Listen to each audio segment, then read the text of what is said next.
Radhe Radhe everyone, जय श्री कृष्णा।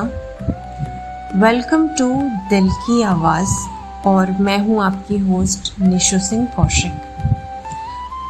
आज हम श्रीमद् भगवत गीता के अध्याय 4 चैप्टर 4 का पार्ट 2 करेंगे। पार्ट 1 में हमने दिव्य ज्ञान को जाना था। पार्ट 2 में हम यज्ञ को जानेंगे। क्या यज्ञ सिर्फ पूजा पाठ है या फिर यज्ञ कुछ और है? क्या हम डेली जो टास्क करते हैं क्या वो यज्ञ बन सकता है? ज्ञान से हम अपने रियल लाइफ के प्रॉब्लम्स, डाउट्स और दुखों को कैसे ख़त्म कर सकते हैं, आज भगवान हमें ये बताएंगे। तो ये अध्याय और ये भाग बहुत इम्पोर्टेंट है, प्लीज़ इसे लास्ट तक ज़रूर सुनें। तो चलिए शुरू करते हैं। श्लोक नंबर 24 में भगवान कहते हैं, जो व्यक्ति कृष्ण भावनात्मक में पूर्णतया लीन रहता है उसे अपने आध्यात्मिक कर्मों के योगदान के कारण अवश्य ही भगवत धाम की प्राप्ति होती है, क्योंकि उसमें हवन आध्यात्मिक होगा और हवि भी आध्यात्मिक होती है। तो यहाँ पे भगवान ये समझा रहे हैं कि जो भी इंसान भगवान श्री कृष्ण को समर्पित होकर के कर्म करता है, जो भगवान को अपने कामों को, चाहे वो डेली लाइफ के काम हो या कोई भी कर्म को भगवान को समर्पित करके, सरेंडर करके करता है, उसे एक दिन भगवत धाम की प्राप्ति ज़रूर होती है, उसे मुक्ति ज़रूर मिलती है, क्योंकि वो इस बात को समझ लेता है कि जैसे हवन करते हैं ना, तो हवन में जो सामग्री डालते हैं ना, घी और जो भी चीज़ें हवन में हम अन्न वगैरह डालते हैं, जो आध्यात्मिक इंसान होगा, जो स्पिरिचुअल इंसान होगा, उसको ज्ञान होगा, तो वो ये समझ पाएगा कि जो हम डाल रहे हैं वो भी भगवान है, जो उसे जला रहा है वो अग्नि भी भगवान है, और जो डाल रहा है मतलब मैं भी तो भगवान ही हूँ, मैं भी तो ब्रह्म का ही अंश हूँ।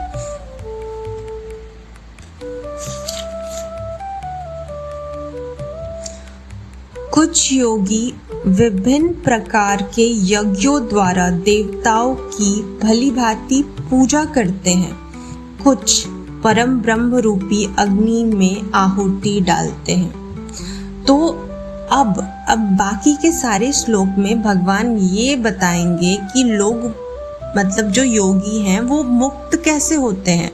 अभी तक तो हमने यही कहा है कि मुक्ति मिलनी है, भगवत धाम की प्राप्ति होनी है, पर वो कैसे होनी है। तो भगवान अभी बताएंगे कि किस तरीके से, कौन कौन से माध्यम से, कौन कौन से रास्ते से योगी लोग अपने आप को मुक्त करते हैं। ये बहुत इम्पोर्टेंट है, ये समझना इतना आसान नहीं है, लेकिन समझने की कोशिश करें।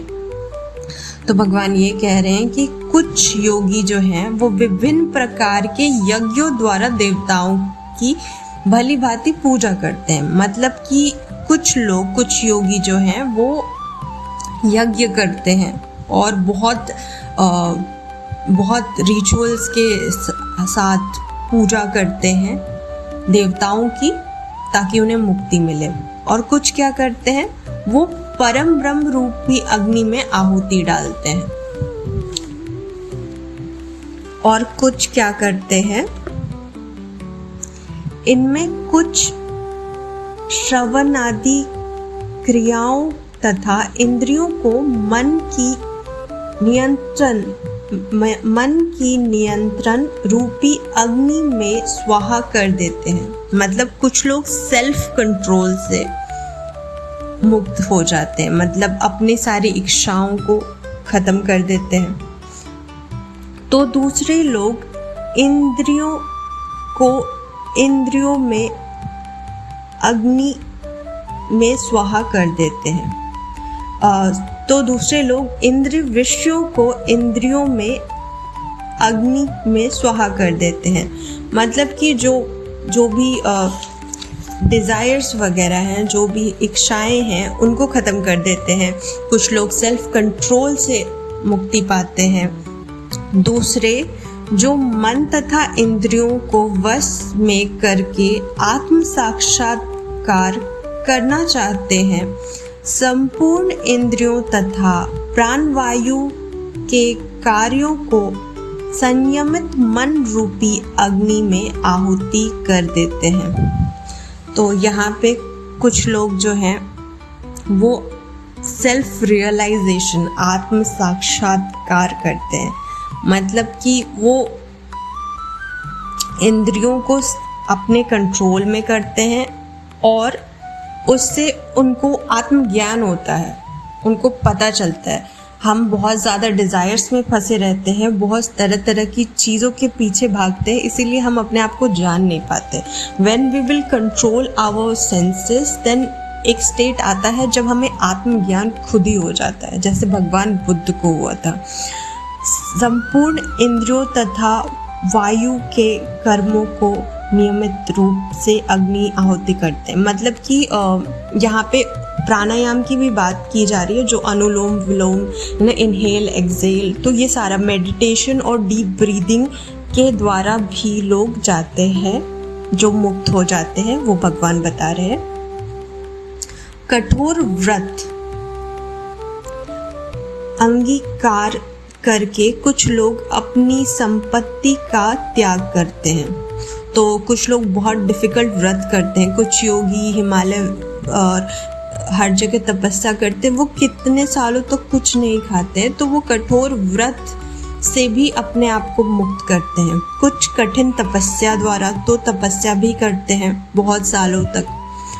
कुछ अष्टांग योग पद्धति से अभ्यास द्वारा अथवा दिव्य ज्ञान में उन्नति करने के लिए वेदों के अध्ययन द्वारा प्रबुद्ध बनते हैं।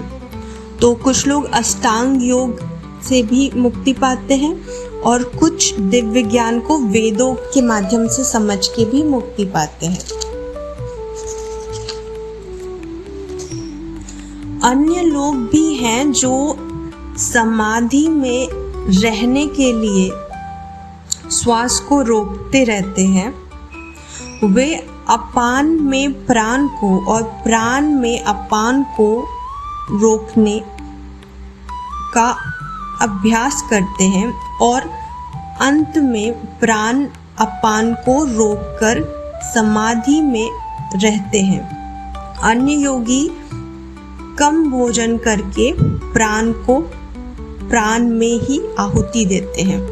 तो यहाँ पे भगवान समझा रहे हैं जो प्राणायाम द्वारा मुक्ति पाते हैं वो लोग प्राण, मतलब जो हम इनहेल करते हैं और एक्सेल करते हैं, तो ये थोड़ा डिफ़िकल्ट है। ये चीज़ मैं भी नहीं अच्छे से समझा सकती हूँ, पर ये समझ लीजिए कि इसमें ये है कि कुछ योगी इतने ज़्यादा वो प्रैक्टिस कर लेते हैं कि वो अपने सांस को भी रोक लेते हैं बहुत समय तक। तो वो अपने प्राण को, मतलब कहते हैं ना हमारे 7 चक्रास हैं, तो प्राण जो कुंडलिनी में है उसको एकदम टॉप तक लेके जाते हैं और फिर आज्ञा चक्र में स्थित करते हैं। ये पूरा प्रोसेस है और ये कोई नॉर्मल इंसान नहीं कर सकता, ये योगी ही कर सकता। और इसको कभी YouTube या ऐसे देख करके भी किसी को प्रैक्टिस नहीं करना चाहिए। ये जब तक आपको सिद्ध गुरु नहीं मिलते तब तक आप ये कर ही नहीं सकते। तो आजकल कलयुग में ये करना बहुत डिफ़िकल्ट है, नेक्स्ट टू इम्पॉसिबल है, बट इम्पॉसिबल नहीं है। अन्य योगी कम भोजन करके प्राण को प्राण में ही आहुति देते हैं। तो फिर कुछ योगी जो हैं वो कम भोजन करते हैं, बिल्कुल कुछ फ्रूट्स खाते हैं, कुछ टाइम के बाद कुछ भी नहीं खाते हैं और ऐसे करके वो प्राण त्याग कर देते हैं। ये सभी यज्ञ करने वाले यज्ञों का अर्थ जानने के कारण पाप कर्म से मुक्त हो जाते हैं और यज्ञों के फल स्वरूप अमृत को चखकर परम दिव्य आकाश को और की ओर बढ़ जाते हैं। तो अब इन्हें मुक्ति कैसे मिलती है? ये लोग ऑलरेडी अब जो यज्ञ करते हैं, मतलब जो भी अभी हमने अलग अलग प्रोसेस जाना मुक्ति के, तो इसी को यज्ञ कह रहे हैं। तो जो भी इन प्रोसेस को अलग अलग रास्तों से जाते हैं, वो ऑलरेडी जितने भी उनके पाप होते हैं वो ऑलरेडी उन अपने पाप कर्म को नष्ट कर चुके होते हैं, और उसका फल यही मिलता है, उसका रिजल्ट उनको यही मिलता है कि उनकी आत्मा धीरे धीरे ऊपर उच्च लोक में जाती है। वो हेल में नहीं जाते, वो ऊपर जाते हैं।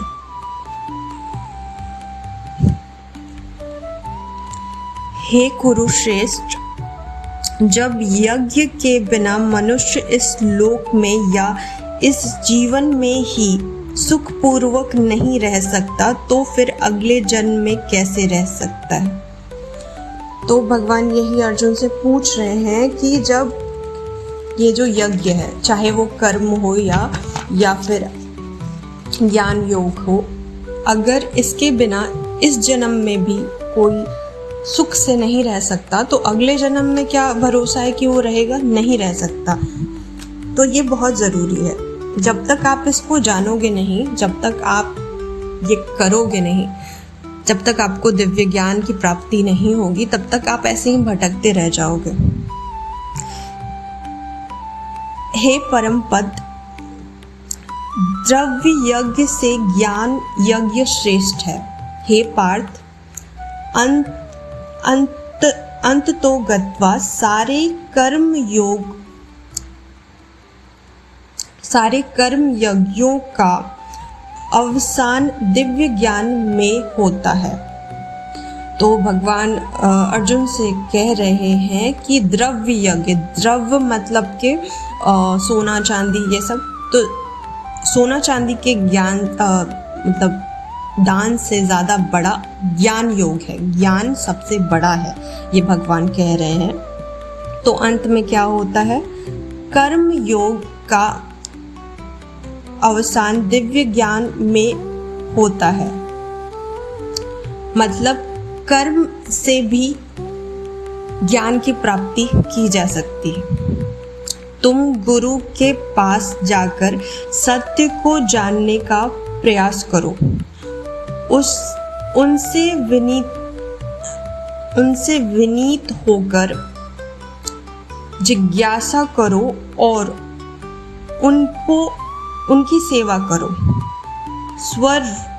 स्वरूप सिद्ध व्यक्ति तुम्हें ज्ञान प्रदान कर सकता है, क्योंकि उन्होंने सत्य का दर्शन किया है। तो अब भगवान ये कह रहे हैं कि ये ज्ञान आपको मिलेगा कैसे? अब ये तो भगवत गीता में लिखा है और मैं भी बता रही हूँ, लेकिन इतना आसान नहीं है सबको ये दिव्य ज्ञान समझना। तो आपको एक गुरु की ज़रूरत होगी। तो भगवान यही कह रहे हैं कि एक अच्छे सिद्ध गुरु के पास जाओ, उनकी सेवा करो और फिर उनसे इस चीज़ को समझने की कोशिश करो। और ऐसा सिद्ध गुरु जो है वही आपको मुक्ति का मार्ग दिखाएगा। स्वरूप प्रसिद्ध व्यक्ति से वास्तविक ज्ञान प्राप्त कर चुकने पर तुम पुनः कभी ऐसे मोह को प्राप्त नहीं होगे, क्योंकि इस ज्ञान के द्वारा तुम देख सकोगे कि सभी जीव परमात्मा का अंश स्वरूप है, अर्थात वे सब मेरे हैं। तो भगवान ये कह रहे हैं कि जब तुम्हें दिव्य ज्ञान मिलेगा तब तुम ये जान सकोगे कि हर जीव में, हर प्राणी में मैं ही हूँ। तो तुम किसी में अंतर नहीं करोगे और तुम कभी इस मोह में नहीं फंसोगे। यदि तुम्हें समस्त पापियों में भी सर्वाधिक पापी समझा जाए तो भी तुम दिव्य ज्ञान रूपी नाव में स्थित होकर दुख सागर को पार करने में समर्थ हो। तो भगवान ये कह रहे हैं, अगर तुम्हें पूरा संसार भी कहे कि तुम बहुत बड़े पापी हो, तब भी अगर तुम्हें ये दिव्य ज्ञान की प्राप्ति हो जाए तो तुम ये दुख सागर, ये लाइफ बर्थ साइकिल को खत्म करके मुक्ति पा सकते हो। जैसे प्रज्वलित अग्नि ईंधन को भस्म कर देती है, उसी तरह हे अर्जुन, ज्ञान रूपी अग्नि भौतिक कर्मों के समस्त फलों को जला डालती है। तो भगवान यहाँ पे ये कह रहे हैं कि जैसे कि आग में हम कुछ भी डालते हैं तो वो उसको जला देती है ना, वैसे ही जो ज्ञान है, जो दिव्य ज्ञान है, वो भौतिक कर्म, अगर आपने जो भी गलत कर्म किए हैं उसे भी दिव्य ज्ञान जला देती है। इस संसार में दिव्य ज्ञान के समान कुछ भी उदार तथा शुद्ध नहीं है। ऐसा ज्ञान समस्त योग का परिपक्व फल है। जो व्यक्ति भक्ति में सिद्ध हो जाता है, वह यथा समय अपने अंतर में ज्ञान का अवसादन करता है। तो जो व्यक्ति को दिव्य ज्ञान मिल जाता है, वो परम पद को प्राप्त कर लेता है। जो श्रद्धालु दिव्य ज्ञान में समर्पित है और जिसने इंद्रियों को वश में कर लिया है, वह इस ज्ञान को प्राप्त करने का अधिकारी है और इसे प्राप्त करते ही वह तुरंत आध्यात्मिक शक्ति को प्राप्त होता है। तो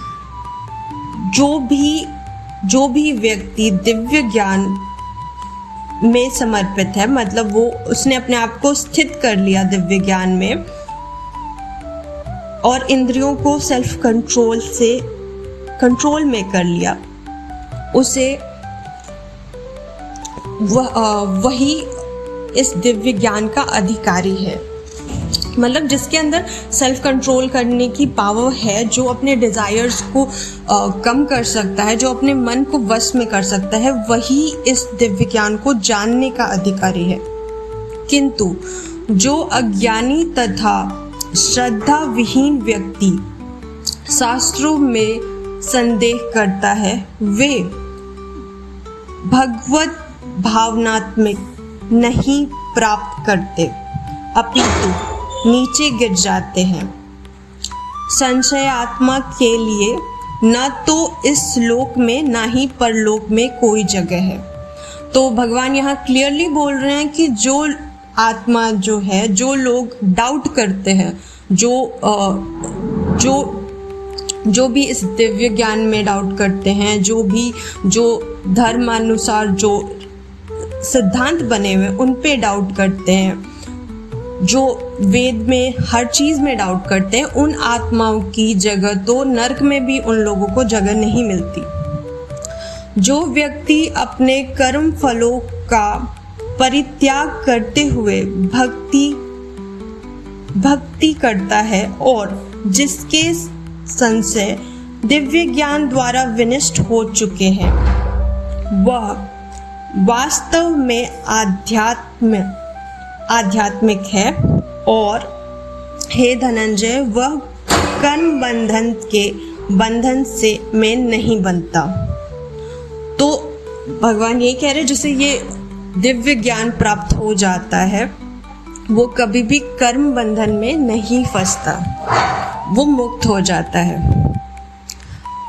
अतएव तुम्हारे हृदय में अज्ञान के कारण जो संशय उठे हैं, उन्हें ज्ञान रूपी शस्त्र से काट डालो। हे भरत, तुम योग के संवित होकर खड़े होगे और युद्ध करो। तो भगवान यहाँ अर्जुन से ये कह रहे हैं कि जो भी तुम्हारे मन में डाउट है, मैंने जो दिव्य ज्ञान तुम्हें दिया है उसके द्वारा तुम इसे काट डालो और युद्ध करो, क्योंकि तुम्हारा कर्तव्य अभी युद्ध करना है। So that's it for today. We have completed chapter 4 of Bhagavad Gita today. This is the end of part 2. Short summary में मैं ये समझाती हूँ। पार्ट 1 में हमने दिव्य ज्ञान को जाना था, हम कर्म के बारे में जान रहे थे, और पार्ट 2 में हमने जाना है यज्ञ के बारे में। यहाँ पे इस कलयुग में यज्ञ कुछ और नहीं है। यज्ञ मतलब बहुत बड़ा पूजा पाठ नहीं है। यज्ञ आपका कर्म है, जो आप कर्म करते हो, जो डेली लाइफ में करते हो, बस उसे भगवान को समर्पित करके जब आप वो कर्म करते हो तो अपने आप कर्म चक्र से मुक्त हो जाते हो और भगवत धाम को प्राप्त कर जाते हो। भगवान यही समझाना चाहते हैं। So that's it for today. I hope I was able to explain it clearly, और ये आपके रियल लाइफ में यूजफुल हो। आपको अगर ये ना समझ में आए तो आप उसे 2-3 बार रिपीट में सुन सकते हैं। And if you like this podcast then you can like it, you can share it with your friends and family, ताकि उन्हें भी ये ज्ञान मिले। ये भगवद गीता का कठिन ज्ञान है जो हम आसान शब्दों में इवन जेनजी या छोटे बच्चों तक को भी समझ में आए, वो कोशिश कर रहे हैं। और अभी ये पॉडकास्ट हर जगह अवेलेबल है, जियो सावन पे, स्पॉटिफाई पे, एप्पल पॉडकास्ट पे, गाना पे, अमेजॉन म्यूज़िक पे। आप कहीं भी सुन सकते हो, किसी भी स्टेट में सुन सकते हो, कुछ भी करते करते सुन सकते हो। So stay tuned. Thank you everyone. Radhe Radhe.